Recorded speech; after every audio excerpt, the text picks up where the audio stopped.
Welcome to the Training Stimulus podcast. Today's guest, we have Dr. Phil Price on the show.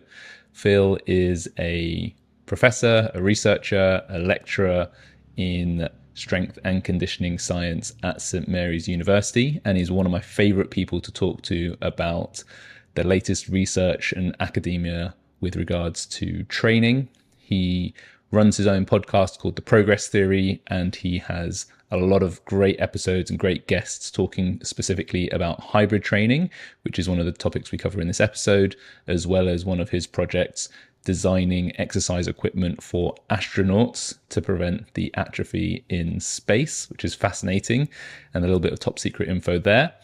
And we also cover topics such as psychopaths in sport, which I find particularly fascinating as we glamorize the mindset of these elite athletes so much, but there is definitely a dark side. Phil is awesome to talk to about all this stuff because he is in the research and the academic side of things, but he's also a strength and conditioning coach himself. So he has put his reps in the field. So he has the ability to balance the scientific academic view with the real world practical view. And we have some great discussions about the evolution of the industry and further education in sports and exercise as well. So if any of that sounds up your street, then you're going to absolutely love this episode. But that's enough for me. Let's get into it. Phil, how you doing, mate? Oh, I'm well, mate. Yourself? Very well, thank you. Like the studio background today. I know it's great, isn't it? New house. It is great. I think I'm just owning it at the moment. What do you prefer, the butterflies or the lilac? I think this is more attention grabbing. If you see a podcast clip with that background, people are going to be more curious than Yeah, the studious professor. yeah. Who is this There's guy? 100 of Yeah. them. Mm. I know. Obviously, we're planning on uh, redecorating this room, but maybe I'll just keep it and just roll yeah, I with it. think so. Yeah. Yeah, why not? So Yeah. lots going on.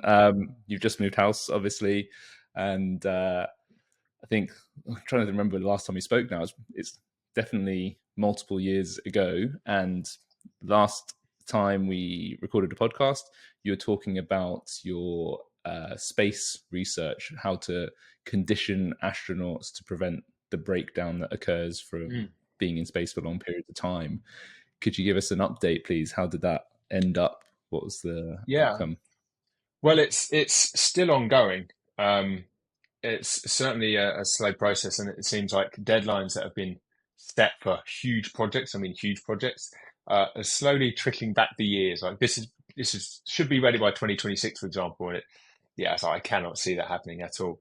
Um, but yeah, ultimately, if you want, should I give like an overview of the project to build a bit of context? Yeah. Please. Um, so I work with a company called Physical Mind London. The guy that runs that, John Kennett, invented it's like a jump sled, but essentially it's what's known as an exercise countermeasure, which you're able to do a number of different exercises on it, but it's designed in a way that it's appropriate for, say, astronauts to be able to exercise in space. Because obviously, like you said, they need to exercise in space, otherwise you get the detriment to the human body, both neuromuscular, uh, bone, muscle, the lot. You get this deterioration of the system because it relies on gravity to help provide some resistance, which it kind of responds to.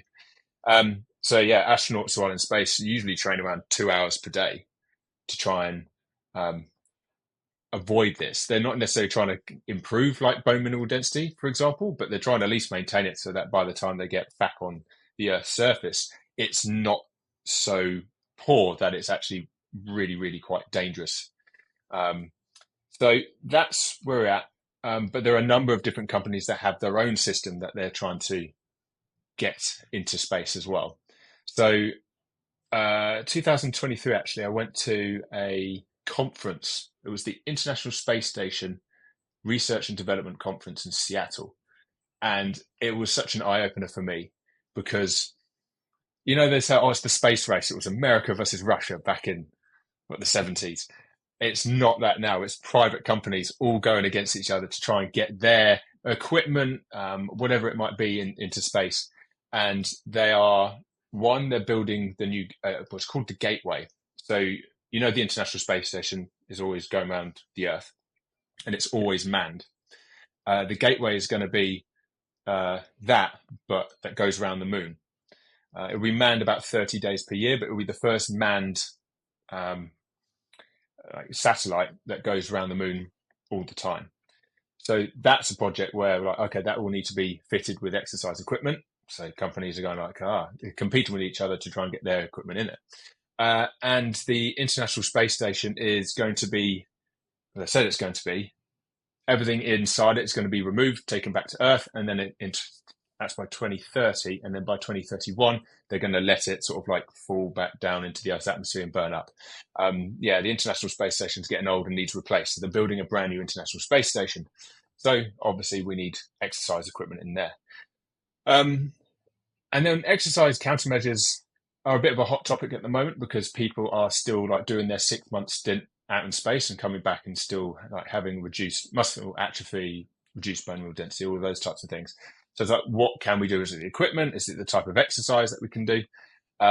So you have to design the equipment that enables you to do all these exercises to challenge the body in many different ways to maintain this. But at the same time, it needs to be quite small and compact because there's not much room.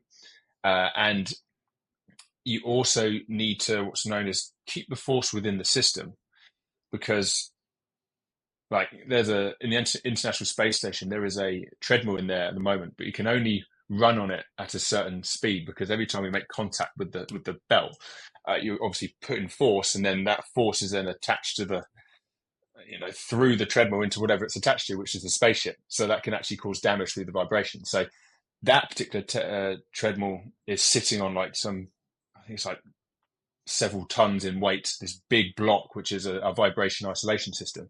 So it'd be quite nice to have an exercise machine that doesn't need that. And we've already done some testing in microgravity, i.e. the aeroplanes, which, you've seen the Vomit Comets where the planes go up and then they slow down. Then they've got a small bit of microgravity in there. We've already tested those issues, engineering questions using that equipment, and the results have been really favorable, and we've published those. So now it's kind of the next stage of the European Space Agency are putting a tender out saying anyone that feels their equipment is appropriate, put in your application. And that's the stage that it's at the moment. So we're in that competing stage. Slow progress. How do you make your case? Is it just is it the case that you just present your research and the scientific literature to back up the fact that the stimulus would protect against the atrophy and bone density loss? Yeah, they've come out with certain criteria which they believe is necessary for the equipment.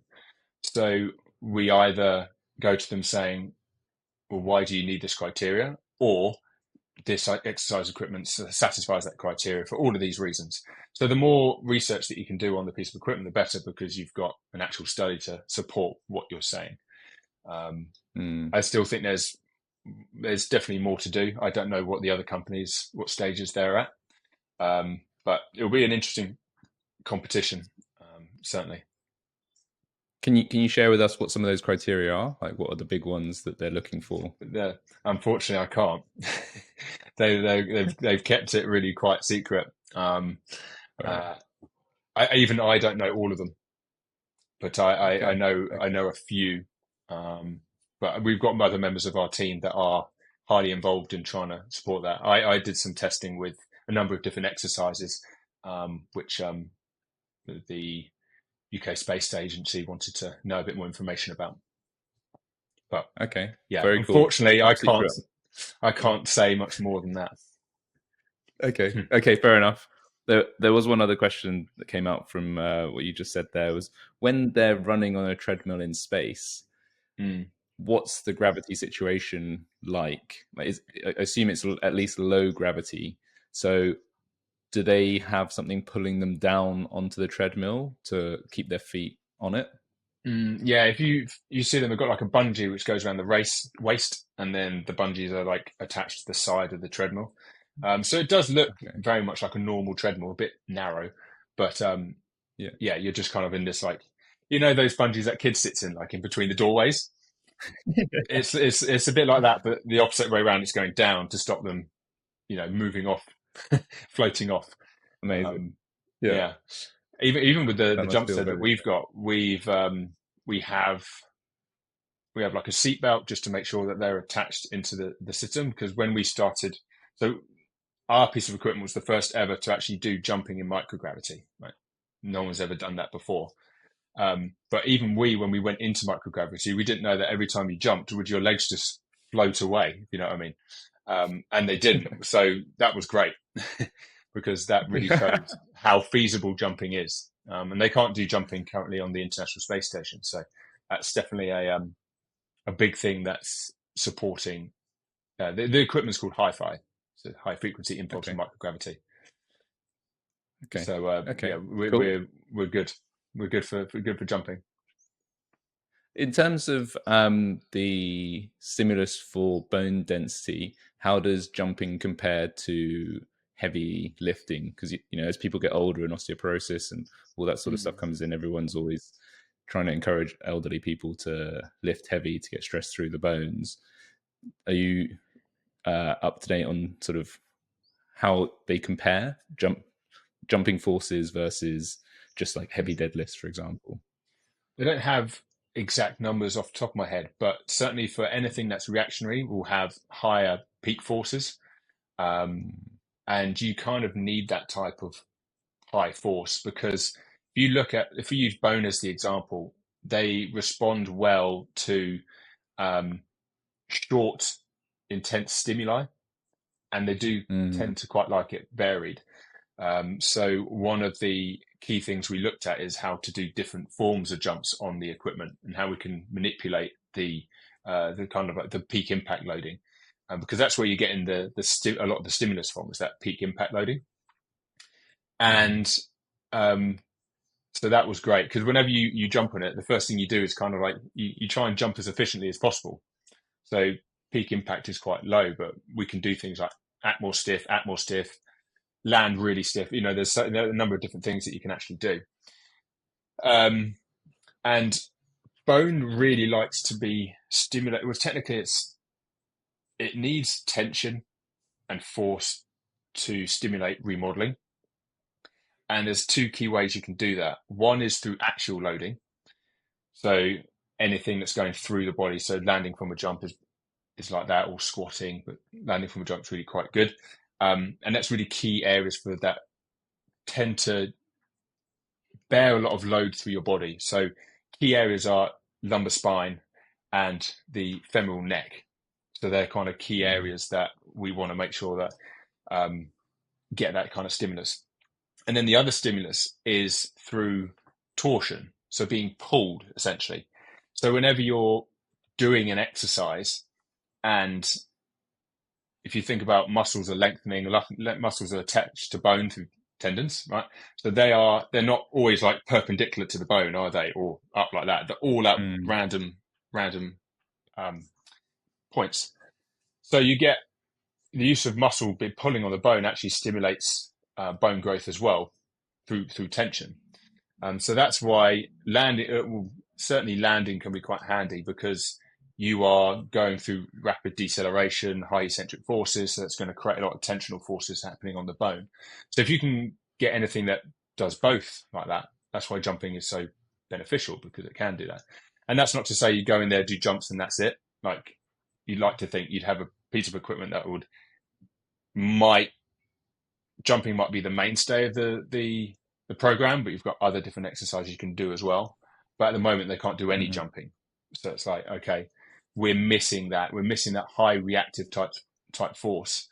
Um, so hopefully we can get that back in. It might be why they struggle with high loading when they get back, or I always try and think of it as like even though it's very slow, you go through like a rocker, but you still have some kind of you know eccentric to or loading to push off phase when you're walking. And that's the key thing you've got to teach astronauts when they get back because you have to reteach them to walk because they haven't walked for 6 months. So you want to at least have some kind of reactionary type exercise, especially through the ankle complex, so they are able to relearn that skill better. If you know what I mean, you're trying to make sure that that capacity is not reduced so much that when they go to relearn to walk, they like can't at all. So That's crazy. I didn't actually know about the torsion side of bone remodeling, and it's just another argument for resistance training and moving in different planes of motion to get the muscles pulling on the bones in different directions to get them strong in all different directions. And the other thing that came out from that piece was just how, in retrospect, low impact exercise was almost glamorized for, I guess, a lot of my youth. Where people are always like, oh yeah, cycling and rowing, they're great because they're low impact, and swimming's great because it's low impact. But it's gone too far for a lot of people where they actually need impact. And like everything, the pendulum swung back the other way. And now there's a big movement to get elderly people doing more impact, and just all people actually doing more impact, because there's so many other benefits besides bone density, where you're circulating your lymphatic system and all this sort of stuff. And yeah, I just think it's quite funny how impact was something to be avoided for a while, and now everyone's realizing that it's actually essential for a healthy body. Yeah, I guess, you know, people obviously saw impact as something to avoid because they feared the risk of injury. But if you avoid it so much, then you don't have the capacity to deal with it. So you in turn increase the chance of injury, I guess. And when you know this, you know the benefits of low impact exercise, because they're handy because you can do high amounts of volume with that. And when you can do higher amounts of volume with certain training, that leads to other adaptations which you need. But real short, sharp, high intensity stuff is really quite important as well. So yeah, we need both, especially in old age, and because obviously that's old age is something that can lead to like brittle bones and stuff like that, and it's the same in space. It just accelerates it. Yeah, exactly. I think that's it. It's just the dose makes the poison, and if you avoid something too much, then I was actually talking to a friend yesterday about it, James, who's a nutritionist, and how when people avoid certain foods, the sensitivity to them becomes higher or worse. So that when they are exposed to them, whether it's dairy or gluten or even carbs and sugar, people avoid them for ages. Then when they do get even a small exposure, they're absolutely wrecked.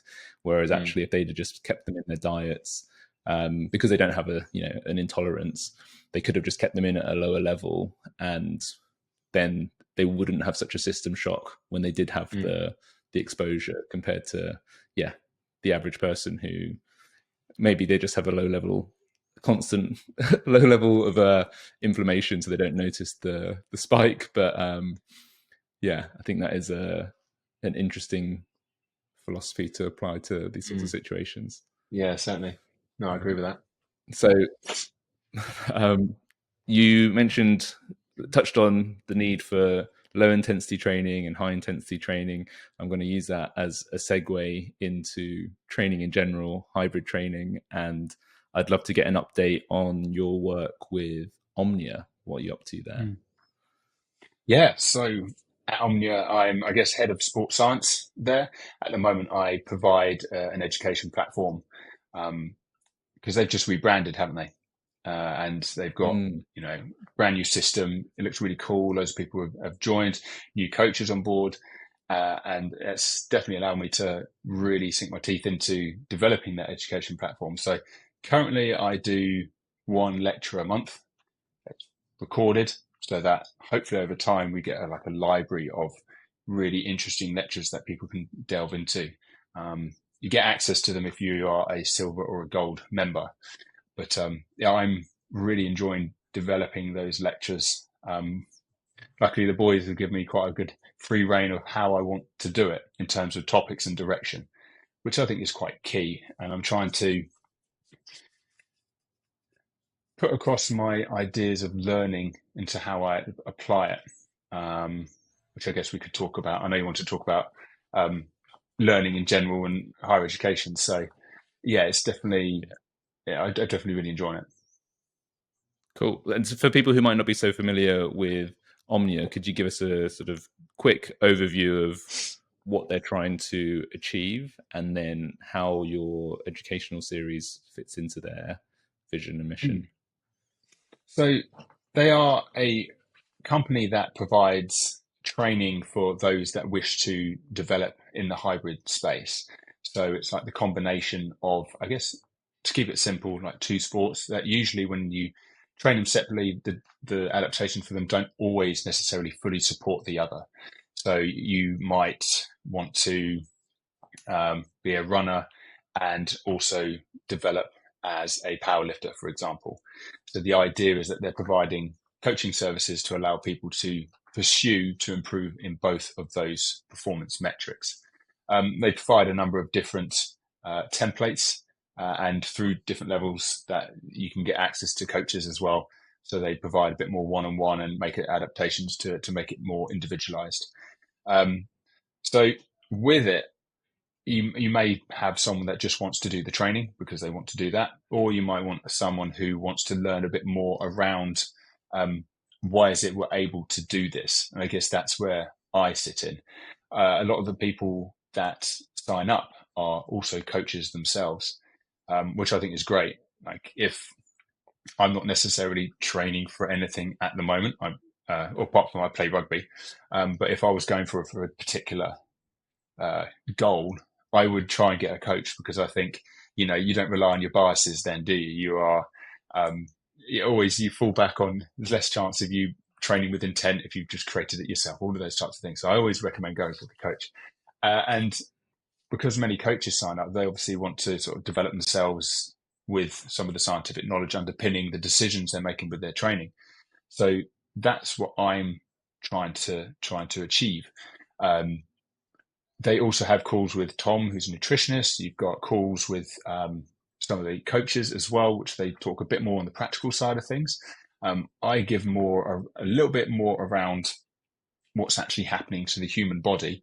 But I've only done 3 lectures at the moment, but I intend to go into detail as to here's a case study and go into like a bit more scientific detail as to why you might make these decisions.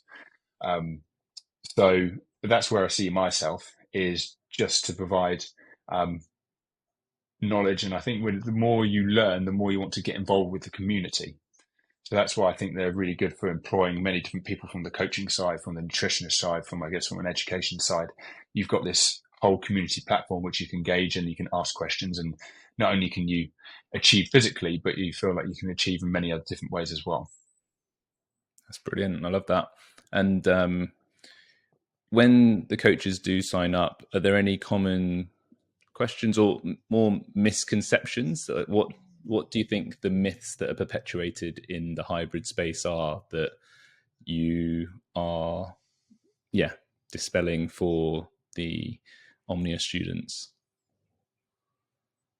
That's a good question, because I sometimes get asked for questions around, oh, I heard this, is that true? Around myth busting.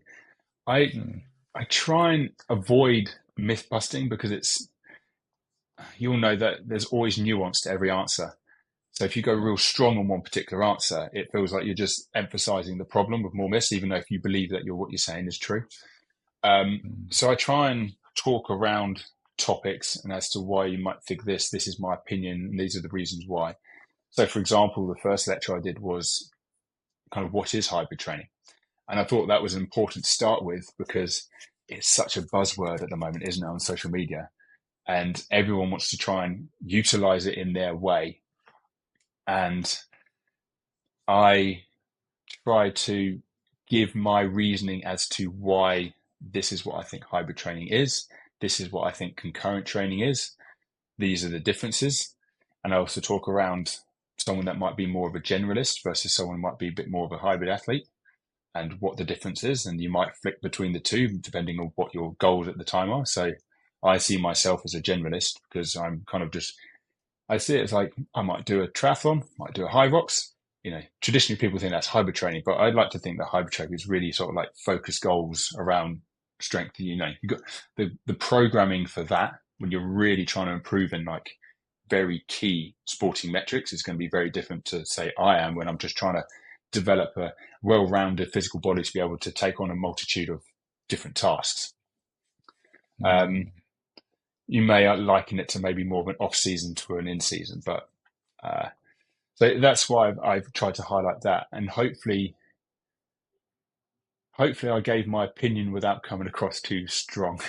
And be interesting to see what other people's Yeah. opinions are. And then in the lecture, I tried to talk about a few ideas around why I thought hybrid training's got so popular over the last few years. Just to provide a bit of context as to why, when something gets popular, not people hijack it, but then it becomes a bit muddied as to what the definition is. For sure. Definitely. I think that's huge. In the social media era, people bastardize terms to suit their own ends. And I do want to come back to what you said before about distinguishing hybrid training from concurrent training. How would you define the difference there?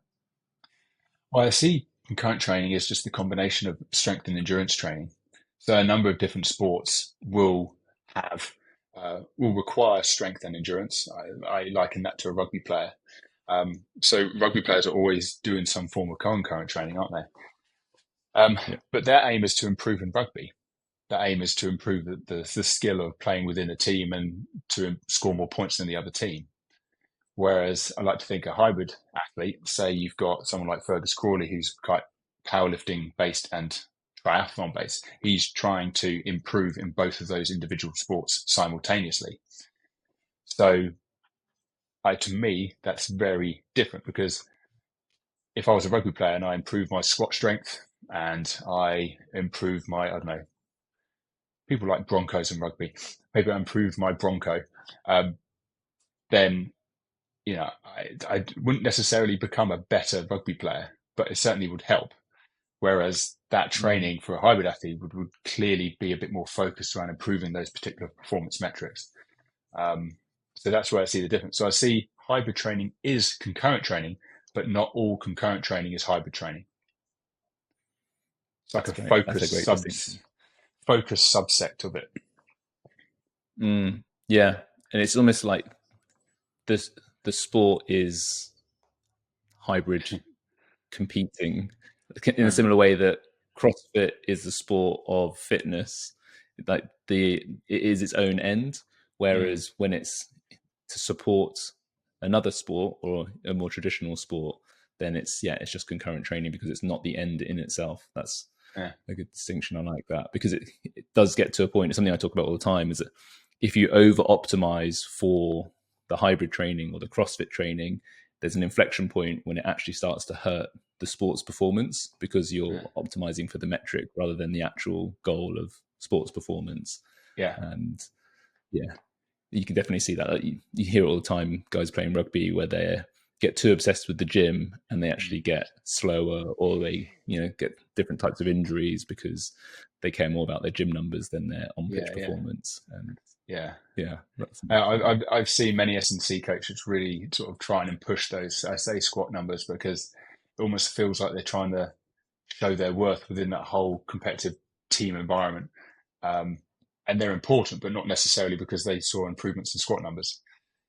It's much more, I think, much more holistic than that. But I guess you've got to prove that to the person at the top, don't you?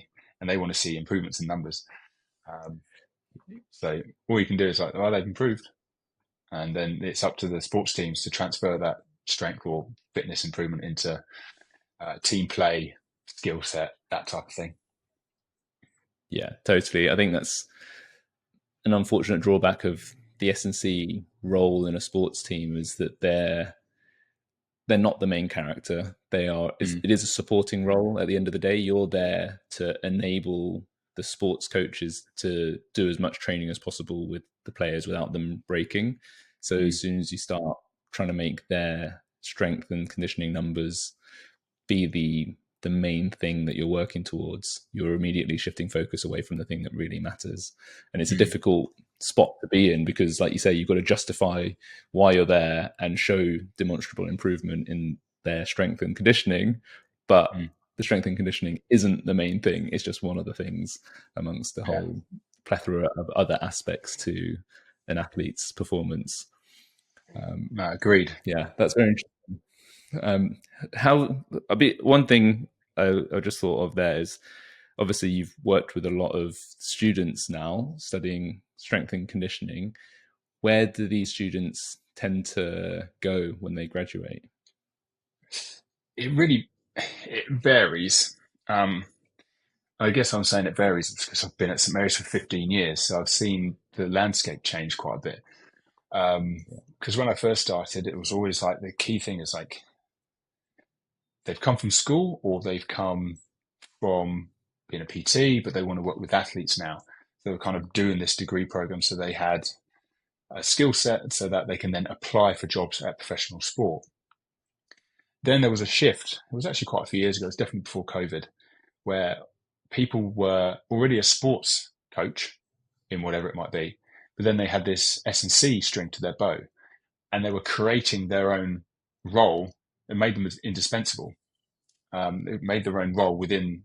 I don't know. The example I'm thinking of: one student did it for gymnastics, one student did it for swimming, and then they were employed by them because all of a sudden they had this skill set which made them a little bit different. They were a coach, but also they're an S&C coach as well. So people were creating their own roles, which I thought was really cool because obviously in professional sport, there is a limited amount of roles going. And then I think certainly through COVID, things moving more online, you're getting more and more people moving from the professional sector and now running their own online business or their own gym. That's happening a lot more now.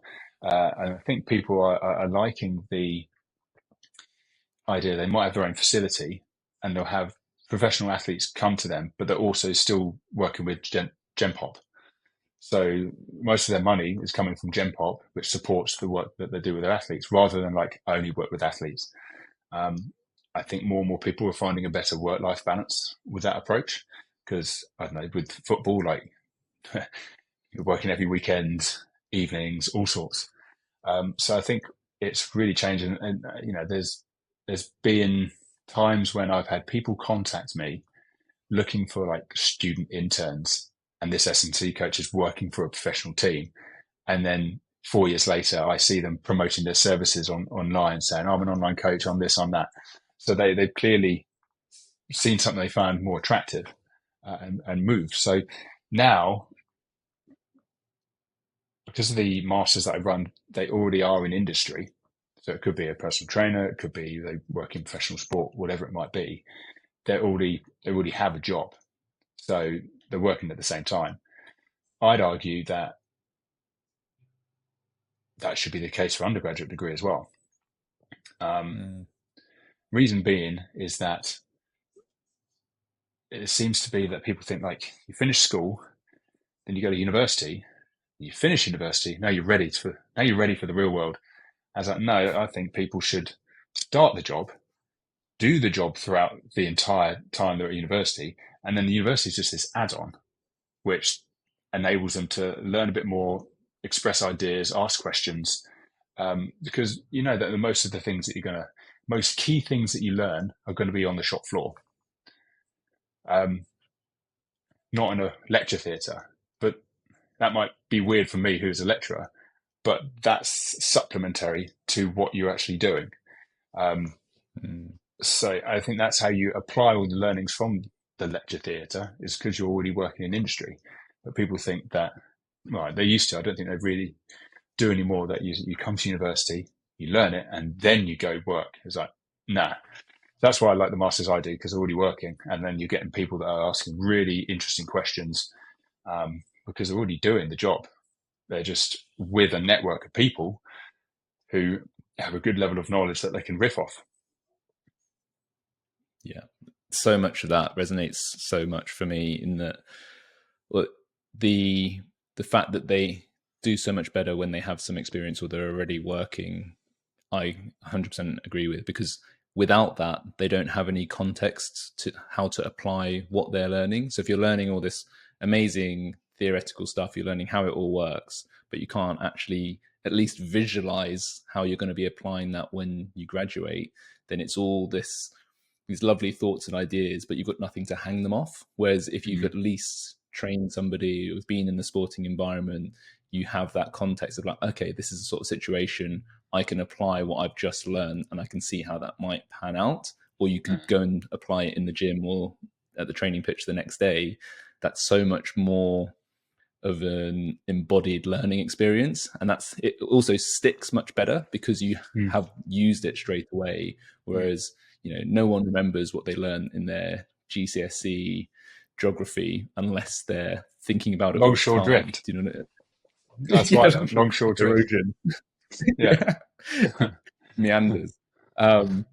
So yeah, I think that's really cool to hear that the masters guys are already working. And the other thing that stood out from that was the individuals who are sports coaches and S&C coaches, and combining those skill sets, because again, they have really clear cut applications for the strength and conditioning, so they can smooth that transition from, we're not just in the weight room to get our squat number up, we're doing it to swim more effectively, we're doing it to perform these certain movements in gymnastics more effectively. So again, it just provides that context, meaning, intention and purpose for all the strength and conditioning work that they are doing. And I see that as a big shift in the industry as well. I'm trying to make this hashtag trend of the hybrid clinician, where you see people who are trainers or coaches, but also have some sort of manual therapy skill set, whether they're a physiotherapist, an osteopath, or a chiropractor, for exactly the same reason, that they can help somebody in the early stages of injury and get them out of pain, but then they can also smooth that transition back to full training or full sport, because traditionally they've been in silo, working with one physio and then go back to their personal trainer or sports coach. And there's always a disconnect.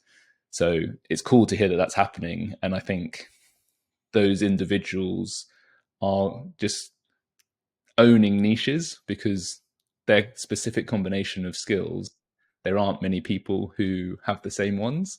And so if you are the only gymnastics coach who's also qualified in strength and conditioning, you're not competing with anybody, are you? Because there's so few people, both of those, and you can offer something really rare and valuable. So that's very, very cool. And do you see any other trends emerging for the S&C world through your graduates?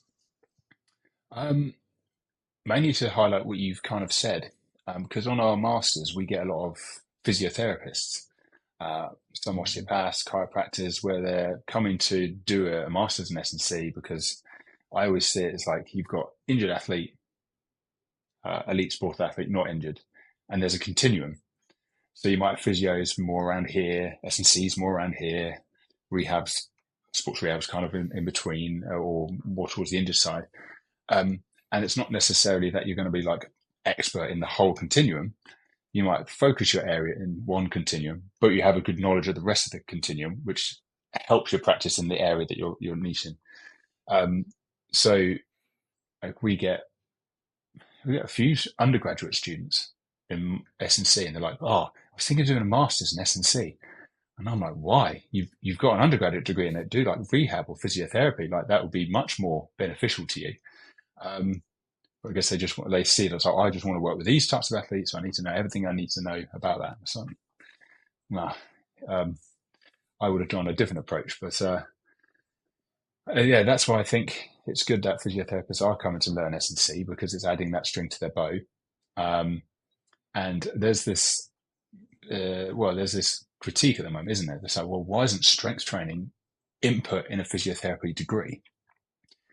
And my wife did a master's in physiotherapy, and there's already so much jam packed into a master's, because you need to know, you're not just MSK, are you? You're neuro, you're respiratory. There's so much you need to know.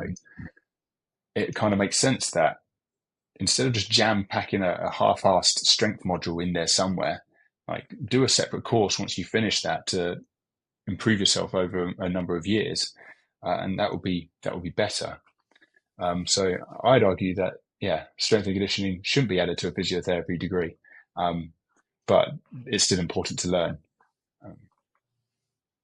Yeah, that was smiling to myself there because the way you explain that continuum is exactly the same as how I explain it as well. Mm. And yeah, again, couldn't agree more. The thing that the pattern that has emerged for me is that the people who do best in any of these job roles always have knowledge and experience outside of those job roles. So the best physios do have knowledge of strength and conditioning and other practices.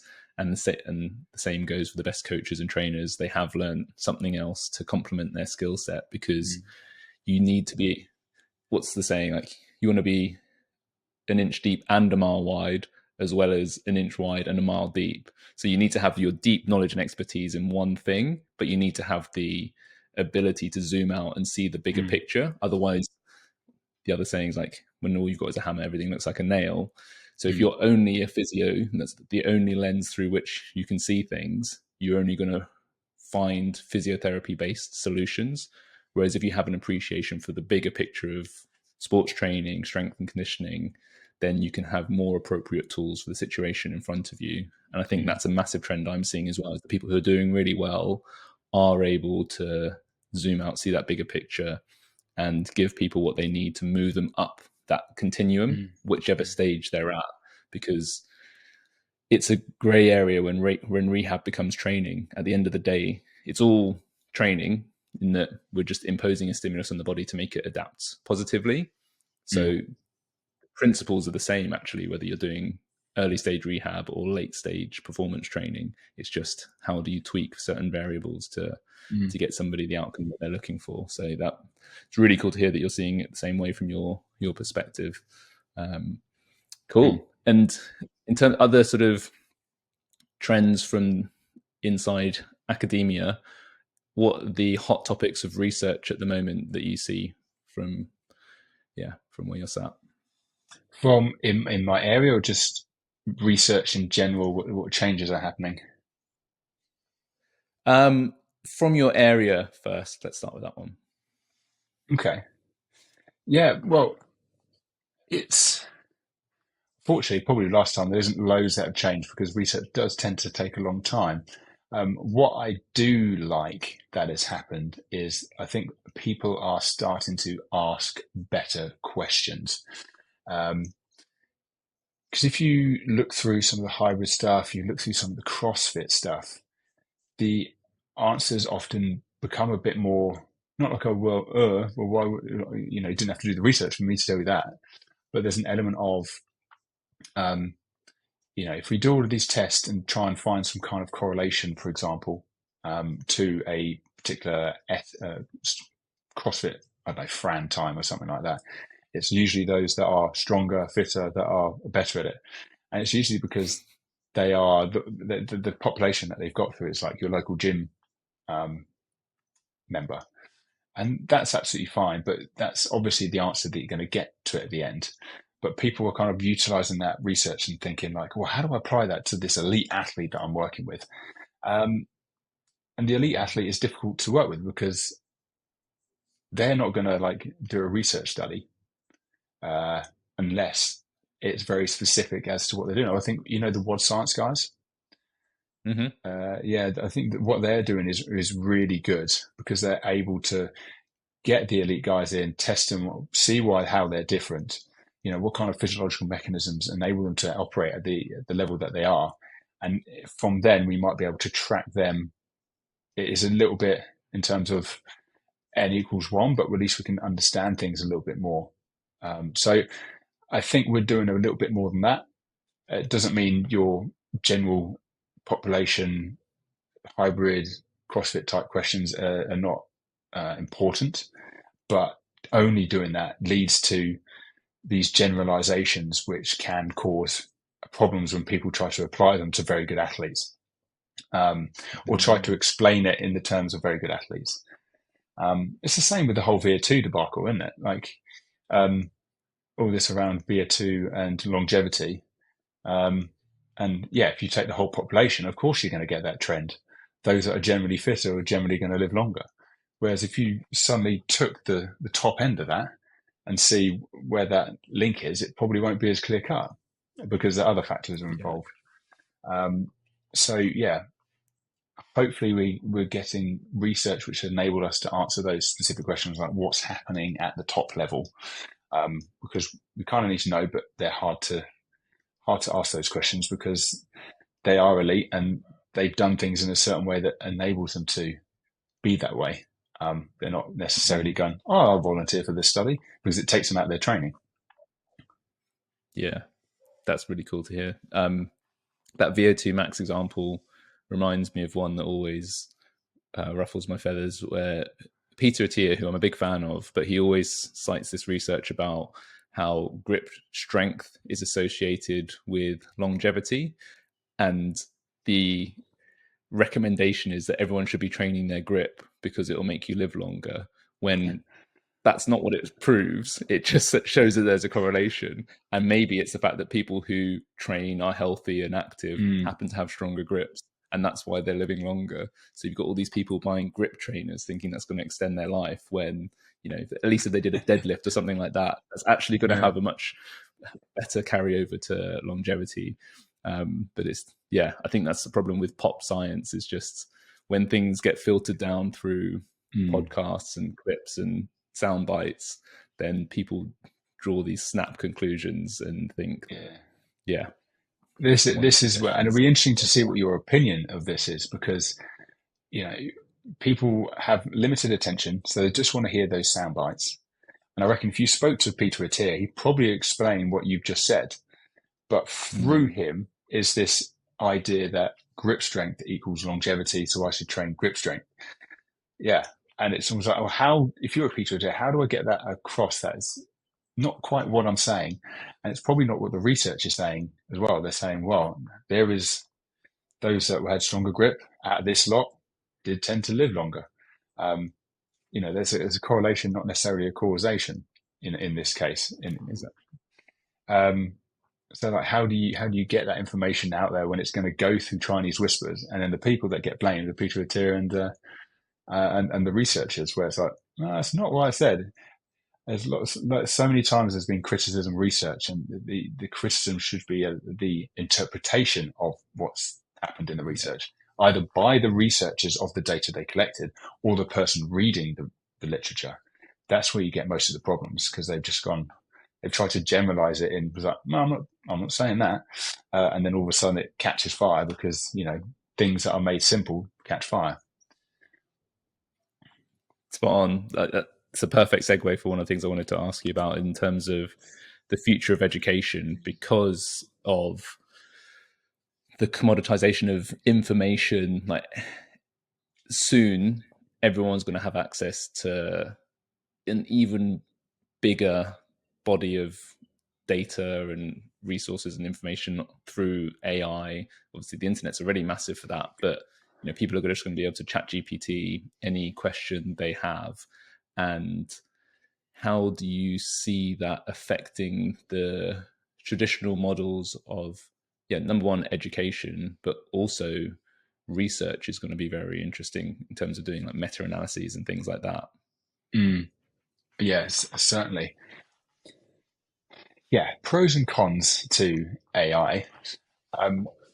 First of all, I'll make it clear that I definitely use AI, and anyone that isn't is just, you know, probably falling behind. Let's just be honest. Like, we need to get involved with this and utilize it as effectively as we can.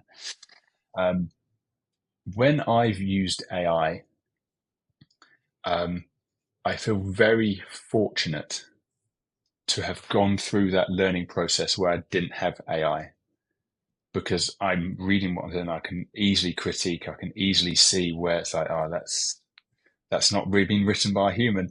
But I wouldn't, if I was like 18, 19, I was doing the same thing, I would never have been able to have seen that. Probably not even when I was 25.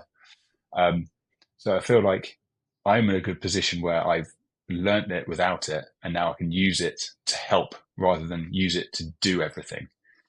Whereas I think other people might not do that. And then when you see how much time it saves you, that's when people might start using it to, like, so at the end of the day, if you can pump out more research and your aim is to work your way up that research ladder, improve your H index score, and try and get promoted to professor, like people will do it. Like people do it in different ways already, because there's a certain thing called gift authorship, where you'll see like a study and it's got like 10 authors. And it's like, why has it got 10 authors? You know full well that it's like the lead author and the last author did all the work, and then maybe someone in the middle looked at it, but they've been gift authored it. And that's when it accelerates it, and all of a sudden this person's got a really good score. So I haven't really actually been involved in too much research. They've just been put on papers by your mates. So there's that happening. I feel it's kind of the same way. Like even when COVID happened and people couldn't get in the lab, all these meta-analyses started coming out. Now we've got this tool that enables us to do it more. I think more and more will happen. I'm not overly upset about that, because I think a meta-analysis in a certain topic should happen again every like 5 years, because then it's updating the literature.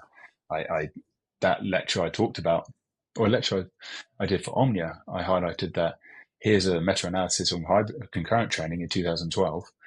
Here's one in 2021, 9 years difference, different answer. Different studies, things update itself. So we should do these things quite often. And if we have something that enables us to do that more quickly, then wicked. But maybe we're in that stage where people are still figuring out how to use it. And by doing that, they take a lot of shortcuts and go. If we think about it in the terms of education, write me a paper on, put in the title of the paper, and then it gives you a paper with citations. And if you haven't got that training behind it, you're going to miss all the mistakes that ChatGPT have made. ChatGPT, for example, is renowned for giving fake citations, elaborating things in a certain way that aren't necessarily true. However, if you used it to consolidate like key findings, help it structure it, and then you write it yourself, that's great. I like the whole text to speech thing, because people always talk about how it's like, I really know how to say it out loud, I just can't write it. So, well, say it out loud, allow it to record that, and then it puts the text on page, and then you can make changes yourself. It's always easier to make changes to a draft rather than start from the beginning. So make that start from the beginning. You're just chatting to yourself. So there's so many different ways to actually use AI really effectively, and it's still very much your own work. But we're seeing more and more people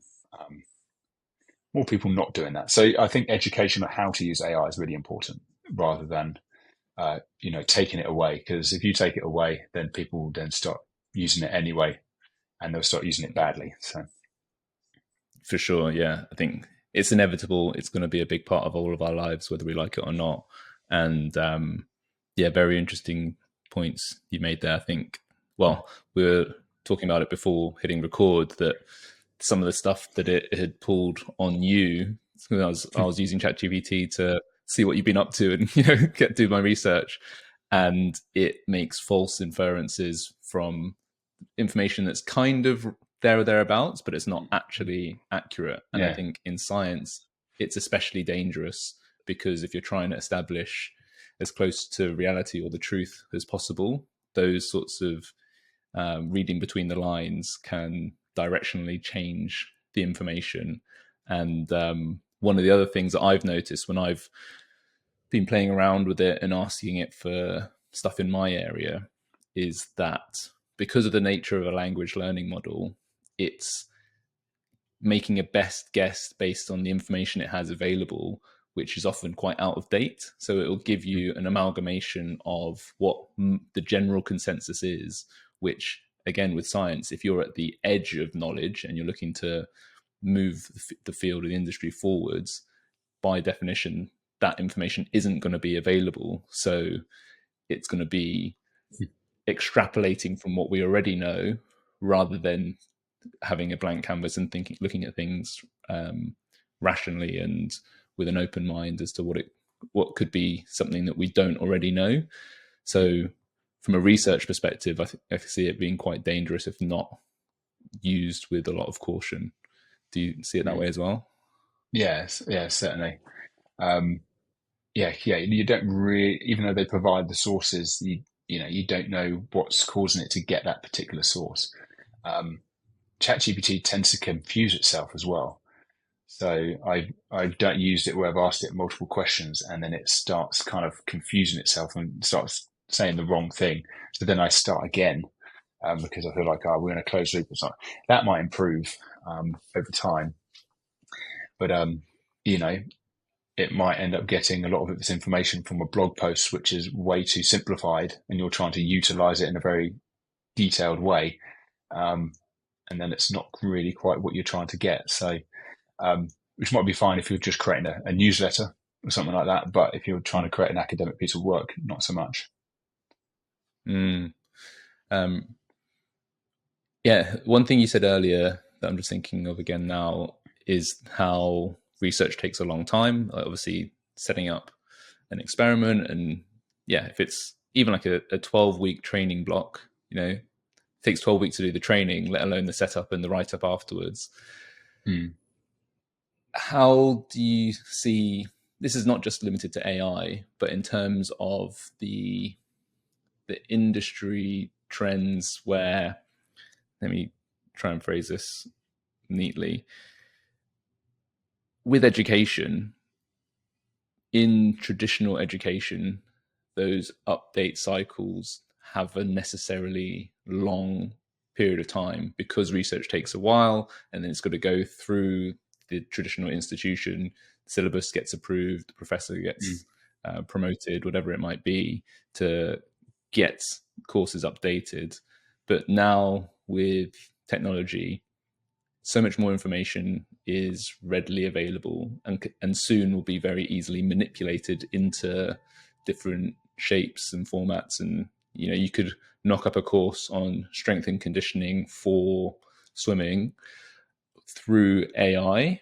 And I don't think it would be that good right now, but pretty soon it will be pretty good. So how do you see the landscape of education evolving? That's a highly contested question, I think. Yeah, I think there's been huge changes since the lockdown, and that's forced us to really develop technology. I don't think it's led to AI, but it's certainly accelerated it coming out. And so we've got all of those things where you can learn more quickly, I think. On top of that, you can cut corners, but you have the ability to learn more quickly if you wanted to or used it well. In terms of how we set up at the university, you're certainly right with how things take time. I think the universities have been way too slow to respond to what happened since COVID.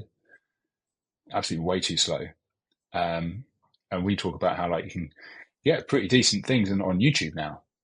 And people are starting up courses on YouTube as the production quality is better than at universities. The level of detail they may be able to provide might not be there, but it's still pretty damn good. And that's what people expect when they come to university. They see this they learn something about physiology on YouTube, and then they come to university and it's just some guy talking about on a PowerPoint. And that's not to say that's a bad thing, but the expectations are very different now. And this is why I like working with Omnia, because it allows me to change each week what I think I need to talk about. I have a lecture which answers a specific question instead of here's a 2-hour lecture on fatigue.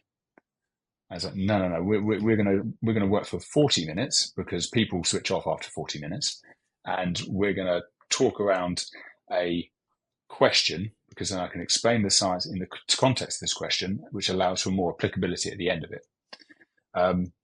So I think lectures should be broken down. They shouldn't. If they're a long lecture, it's because there are constant tasks and engaging things involved with it, not a 2-hour lecture. We have the ability to change that, but the issue, because they've been slow, there have recently been changes in higher education. So because higher education have not been able to increase their fees for a very long time, yet costs have gone up and student numbers have gone down, there's been many redundancies at universities. So all of a sudden, that happens. People that are already working there have got more work, and then they're given less time to make any good changes to what's already there. So you're kind of stuck because you know that this needs updating, this needs that, but you're just trying to get by because you've got so much work to do that you've got to pick your battles. So I wonder what's going to happen in the next few years with higher education. It has the ability in the tool set to be able to do some great things, but are they forced into a corner financially, which may not allow them to do that? All I know is that we are at St Mary's, like doing our utmost to try and keep everything fresh and updated, and especially with our times when we're on site, so really quite challenging discussions. We make it different and highlight that this isn't here you learning topics, this is here you discussing and progressing as a coach. And I think we do a really good job of that. And we are better at trying to argue that this needs updating and this needs to be done this way, this needs to be changed, this needs to change. So we are certainly fighting because we're aware that change needs to happen. Yeah, it is. Well, like every industry, the pace of change is getting quicker and quicker. And the thing that traditional institutions across the board, I think, need to think about, from my perspective, is what unique value do they offer over and above just information? Because now information used to have a lot of value. You know, back in the day, you went to university in the 1800s, they had the only library going. So just getting access to their books was a real privilege. And over time, access to information has got easier and easier. So what is the unique value perspective? Like, I think having access to research, like the cutting edge research is one, but also the context that you're talking about there, teaching people how to think and relate the knowledge to the field is the other thing that I think you can't really get from a YouTube series. You know, you can learn the nuts and bolts of things through YouTube, but the in-field application and the context for this bit of biochemistry relating to this aspect of endurance and really like ramming it home for why it actually matters. I think that's the sort of thing that still universities have a big advantage in. How do you, what are your thoughts on that? Yeah, I completely agree. I think the key thing that we need to sell, or no, I don't like the word sell, but what we need to do is improve people's abilities to learn. And it's, you know, because you're not going to a lecture and trying to memorize things. Memorizing isn't learning. Copy and pasting isn't learning. And that's what's happening a lot on social media. So even though it looks really good, people are saying things that don't understand what they're saying truly in the context of everything. Otherwise, they wouldn't be making mistakes and interpreting things wrong. So it goes back to what we were saying about how it's the interpretation that keeps going wrong. So like, this is what we need to teach to make people better practitioners, essentially. And yeah, I think I've been incredibly lucky in my career to have people to learn from. And it wasn't really until I learned how to learn myself when I really started to flourish in the industry, really. Before then, I was just memorizing because I wanted to do well in a test, you know. And if you're in a course which understands that and structures their discussions and their lectures to emphasize that, rather than like, here's the information, here's the assessment, like, you're going to get a much better experience and, you know, much more value for money. So it does become, the onus is on the staff to provide that environment and not have like no, just learn this so you can pass the test.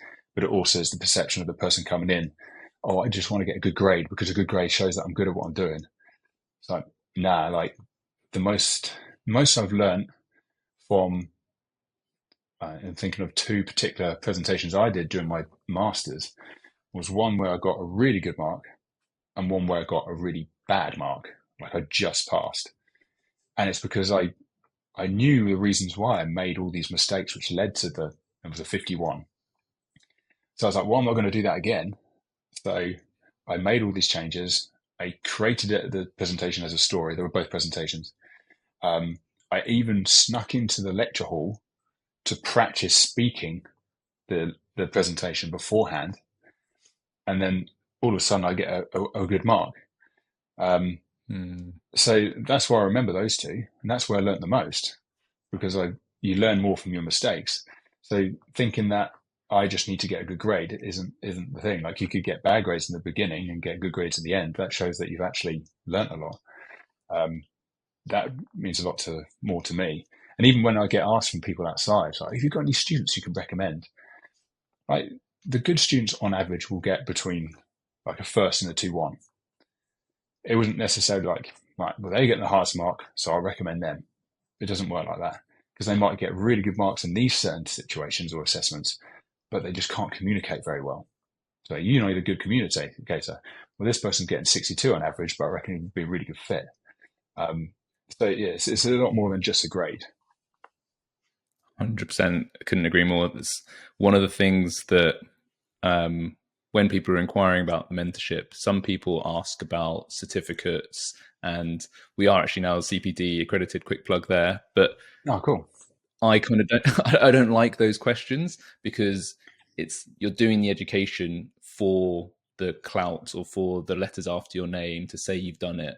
Whereas the thing that really matters is, do you actually absorb the knowledge and skills, and are you actually able to apply them in the real world? And I think that's the traditional purist form of education, is you're learning something so you can actually do something with the knowledge. Otherwise, it's just all theory that you're never actually going to do anything with. And I think it's great to hear that you see it that way as well, in that the outcome of a successful education is that you have skills and knowledge that you do something with, make an impact in the world, do well in your job, help people. Whereas people who are just great at passing tests, that's not what the real world is about. It's not Good at just memorizing. getting a good math grade. Yeah, exactly. And like you said, memorizing is now defunct, because you can recall any information you want at the touch of a button. So the softer skills, the more rounded ability to actually get a result for somebody, I think that is going to be the thing that separates successful careers from others, rather than being able to quote the textbook. Actually, even if you don't, even if you understand things incorrectly, but you can get somebody a result, that's actually a more valuable person than somebody who knows it all correctly but can't get someone from A to B. And yeah, I think a shift towards that is happening across the board, in that you see people doing really well in their business without all the certifications. It's just because they're actually good at doing the thing, rather than being the most qualified and having the best degree from the best university. You can overthink doing the thing, can't you? And that leads to, rather than just diving head in.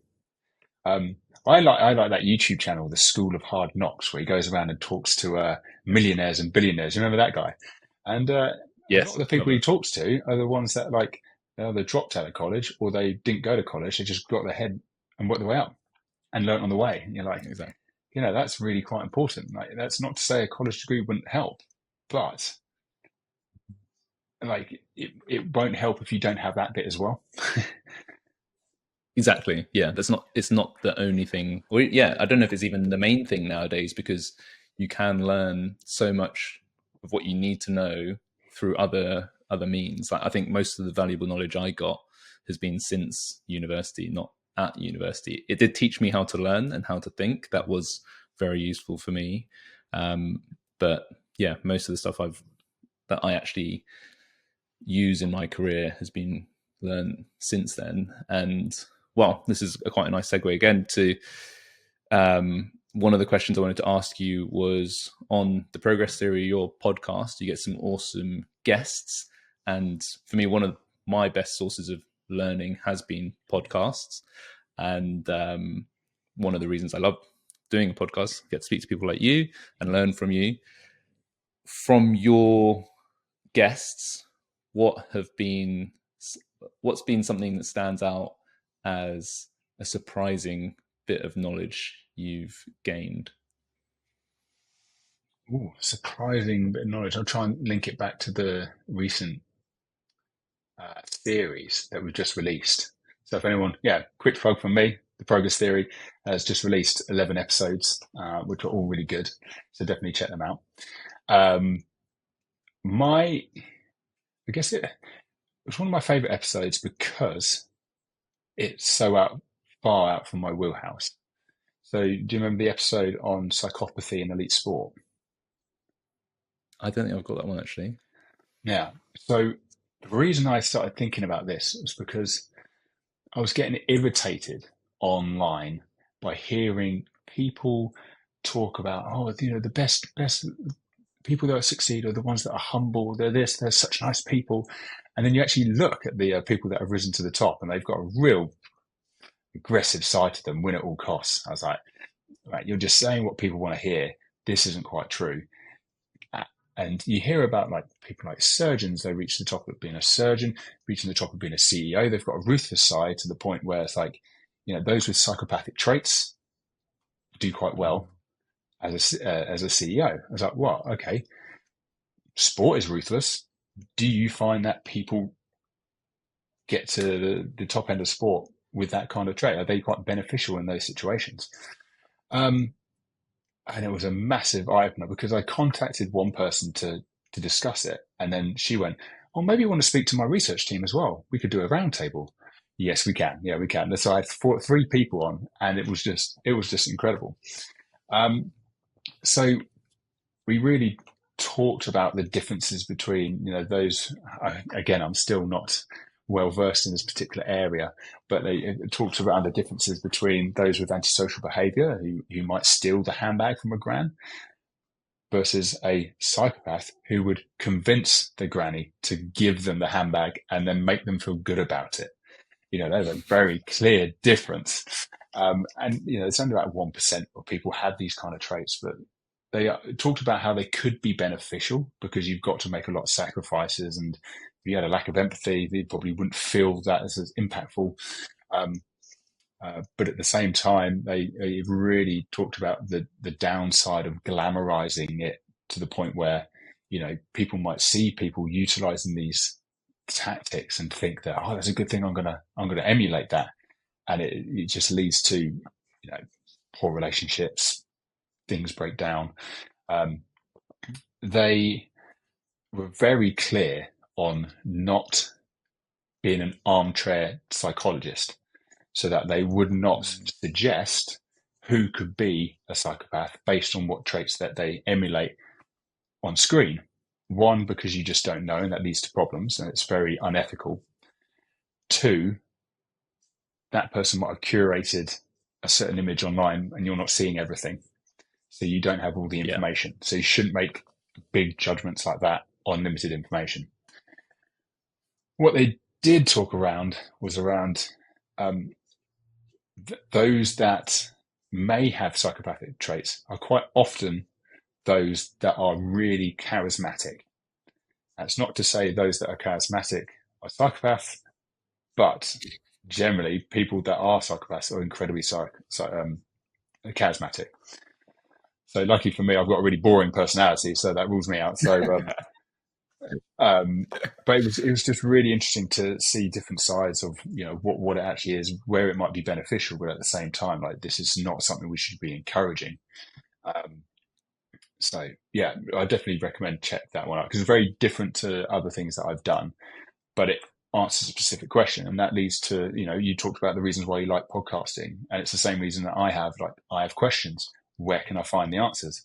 Well, I'll go and speak to the people that will have the answers, and I'll record it as well. That's pretty much why I do it selfishly. My learning has really improved from that because it's easier to learn when the answer has been curated specifically from a question that you've answered. Asked. I love that. That's fascinating. Yeah. That's fascinating. And that's something that I've thought about a lot. When you look at the top of the top, they're necessarily selfish and like, to be an elite athlete, you have to put yourself first because you're trying to be first. And if you live a more balanced lifestyle, you will get outcompeted by somebody who lives a more imbalanced lifestyle. Like, extreme achievement comes with extreme lifestyle. I think that's almost unarguable. And it reminds me of, I think it was Stephen Hendry on the High Performance podcast. And he was just super blunt and honest in saying that when he was playing snooker at the highest level, he would have sacrificed. He didn't care about anything as much as his snooker performance. So he's like, my wife, my kids, they were all secondary to snooker. And I know it makes me sound like an asshole, but that's the reality of it. And it was necessary for me to perform at that level.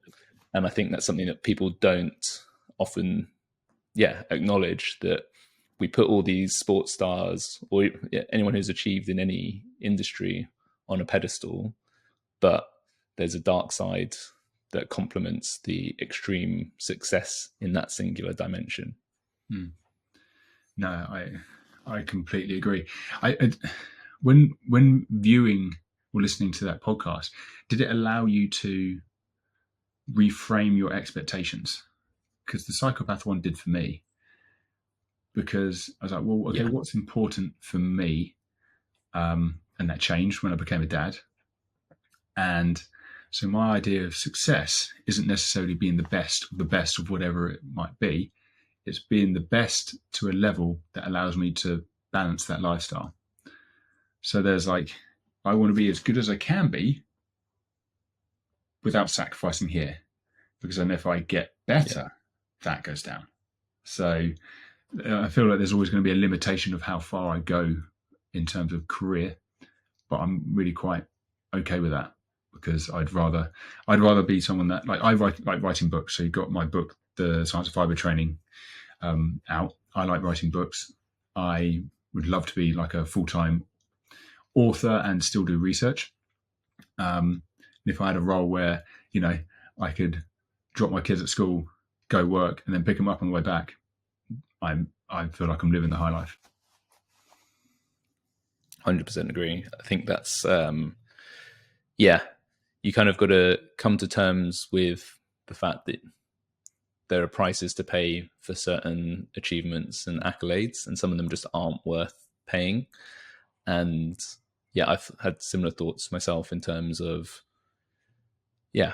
what sacrifice am I willing to make to achieve in this dimension? And as you were saying that, funny enough, it made me think of CrossFit and hybrid training, in that if you wanted to have the heaviest squat you could ever have, it would come at a price of other aspects of fitness. So if you're a CrossFitter, you're never going to squat as heavy as if you just committed to powerlifting. But most CrossFitters would take that trade-off because they'd rather be a more rounded athlete and fit in other ways. And I think life is the same as that. And if you want to have the most successful career you potentially could ever have, then probably your family life is going to suffer. Probably your passions outside of work are going to suffer. And some people are happy with that, but everyone has their own balance to choose. And that's one of the things I say about CrossFit training as well. Like, everyone has their own balance. Like, how much are you willing to invest and sacrifice in this area for that area? And hearing that there are downsides from the people at the very top, I think gives you permission to be like, okay, I don't need to prioritize my career over and above absolutely everything else. And sounds like you've got a really nice vision in mind of what success means for you. Yeah, I try to goals become more around quality of life. And that doesn't mean necessarily like I'm giving up on goals, because I think quality of life involves being satisfied in what you can achieve. Because your work and having an identity through what you can do, gives you purpose as well as being a dad. But having a bit more balance by setting the overarching goals based on quality of life, I think, helps. Amen. I think that's a beautiful point to wrap it up on. Thank you very much, Phil. That was another great chat. Please, could you remind the listeners of where to find out more from you? Podcast, book, everything. Sure. Yeah. I guess on Instagram, I'm at Dr. Phil Price. My book, The Science of Hybrid Training, is available only on Amazon. I self-published there. Definitely check out my Substack. I like writing, obviously. So I have a newsletter which I release once a week-ish. So I try and put information and ideas that I have there, and usually I use it as a bit of a testing area for new book ideas. So definitely keep an eye on that one.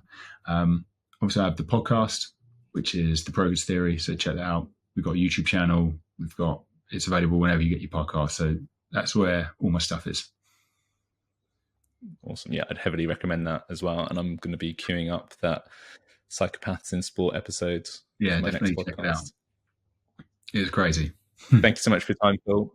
No worries, mate. Good chatting. And that is it for this week, guys. I hope you enjoyed that episode as much as I did. Phil always has some fantastic takes, very well balanced and nuanced, which is, I think, the strength of the podcast format. But if you are interested in education, shameless plug here, please do check out thetrainingstimulus.com or our Skool community. The links are in the description below. If you're interested in adding movement mechanics to your skill set, whether you are a coach, trainer, physio, osteo, or chiro, there will be something directly beneficial to your clients in there, I promise. But that is it for this week, guys. I hope you enjoyed it, and we'll catch you on the next one.